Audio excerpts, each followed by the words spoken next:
ఎరువుల లభ్యత సరఫరాపై ఏపీ సీఎం చంద్రబాబు సమీక్ష నిర్వహించారు. జిల్లాల వారీగా ఎరువుల లభ్యత సరఫరా వివరాలపై ఆరా తీశారు. విజిలెన్స్ తనిఖీలు ముమ్మరంగా చేపట్టాలని ఆదేశించారు. యూరియా ఎరువుల స్టాక్ చెకింగ్ చేపట్టాలన్నారు. ఎరువులు బ్లాక్ మార్కెట్కు తరలిస్తే కేసులు నమోదు చేయాలని, అధిక ధరలకు విక్రయించిన వారిపై కఠిన చర్యలు తీసుకోవాలన్నారు.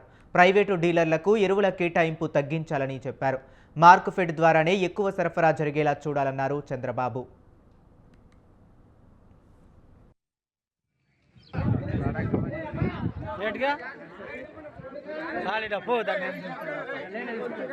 ఎరువు తక్కువ పడుతుందో మాకు ఇంకా కావాలా, ఎరువులు మాకు లేవు, చాలా ఇబ్బంది పడతాం రైతులంతా. ఎరువులు కావాలా, తక్కువ పడినవి రైతులు ఇబ్బంది పడుతున్నారు. యూరియా అది నాగాండ్లకి అది దానికి దయచేసి చెప్పండి. ఎరువుల లభ్యత సరఫరాపై ఏపీ సీఎం చంద్రబాబు సమీక్ష నిర్వహించారు. జిల్లాల వారీగా ఎరువుల లభ్యత సరఫరా వివరాలపై ఆరా తీశారు. విజిలెన్స్ తనిఖీలు ముమ్మరంగా చేపట్టాలని ఆదేశించారు. ఇక ఇదే అంశం గురించి మరింత సమాచారాన్ని మా కరెస్పాండెంట్ సంతోష్ అందిస్తారు. సంతోష్, చెప్పండి.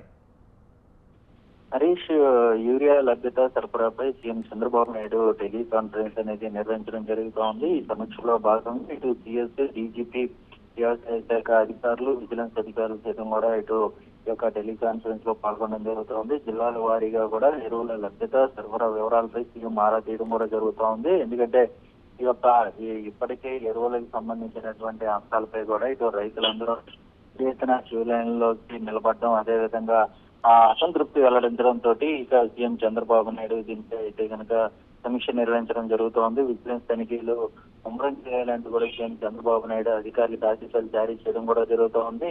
యూరియా ఎరువుల నిల్వలో తనిఖీలు చేయాలని చేయడం కూడా ఇక పూర్తి స్థాయిలో పక్కదారి పట్టకుండా కూడా ఇక అధికారుల యొక్క నిర్లక్ష్యం వహించకుండా ఉండేందుకు కూడా ఇటు సీఎం చంద్రబాబు నాయుడు ఆదేశాలు జారీ చేయడం కూడా జరుగుతోంది. మార్క్ఫెడ్ ద్వారానే ఇటు ఎక్కువ సరఫరా జరిగేలాగా కూడా ఇటు అధికారులు పూర్తి స్థాయిలో అయితే కనుక నిర్ణయాలు తీసుకోవాలంటూ కూడా సీఎం చంద్రబాబు నాయుడు ఆదేశాలు జారీ చేయడం కూడా జరుగుతోంది. ప్రైవేట్ డీలర్లకి అయితే కనుక ఎరువుల కేటాయింపు అనేది తగ్గించాలంటూ కూడా ఇటు పూర్తి స్థాయిలో అధిక ధరలకు ఎవరైనా విక్రయిస్తే వారిపై కఠిన చర్యలు తీసుకోవాలని కూడా ఇటు సీఎం చంద్రబాబు నాయుడు ఆదేశాలు జారీ చేయడం కూడా జరుగుతోంది. ఎవరైనా సరే బ్లాక్ చేసి కనుక బ్లాక్ మార్కెట్ కి తరలిస్తే మాత్రం వెంటనే కేసులు నమోదు చేయాలి, వారిపై కఠిన చర్యలు తీసుకునేందుకు కూడా రంగం సిద్ధం అవ్వాలని కూడా సీఎం చంద్రబాబు నాయుడు ఈ యొక్క కాన్ఫరెన్స్ సమీక్షలు అయితే కనుక నిర్వహించడం జరుగుతోంది. ఎందుకంటే ఇటీవల రాష్ట్రంలో కొన్ని ఏదైతే ఈ యొక్క ఎరువులకు సంబంధించినటువంటి దగ్గర అయితే కనుక రైతులు పెద్ద ఎత్తున క్యూ లైన్ లో వహించడం, అదేవిధంగా క్యూ లైన్ లో భాగంగా ఎక్కువ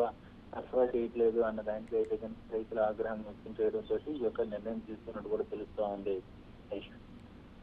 రైట్ సంతోష్, అలాగే ప్రైవేట్ డీలర్లకు కూడా అక్రమంగా ఎరువుల్ని తరలిస్తున్నారనే వార్త వినిపిస్తుంది, ఎంతవరకు నిజమంటారు? ప్రైవేటు ఏదైతే ఇటు రైతుల నుంచి వస్తున్నటువంటి ప్రధానమైనటువంటి ఆరోపణ ఏదైతే ఉందో ఇటు బ్లాక్ లో వినియోగిస్తున్నారు. ఈ యొక్క బ్లాక్ లో వినియోగిస్తున్నప్పుడు రైతుల యొక్క అవసరాన్ని ఎక్కువగా వారు సద్వినియోగం చేసుకొని దీనికి సంబంధించి ఇటు అధిక ధరలకు విక్రయిస్తున్నటువంటి నేపథ్యంలోనే ఇటు అధికారులు, విజిలెన్స్ అధికారులు ఎప్పటికప్పుడు తనిఖీలు నిర్వహిస్తూ ఉండాలి. దానికి సంబంధించినటువంటి అంశాలు ఎప్పటికప్పుడు డీజీపీకి నివేదిక అందించాలి అంటూ కూడా ఇటు సీఎం చంద్రబాబు నాయుడు ఇటు టెలికాన్ఫరెన్స్ లో అయితే కనుక దిశానిర్దేశం అనేది చేయడం కూడా జరుగుతూ ఉంది. Harish, right, thank you Santosh.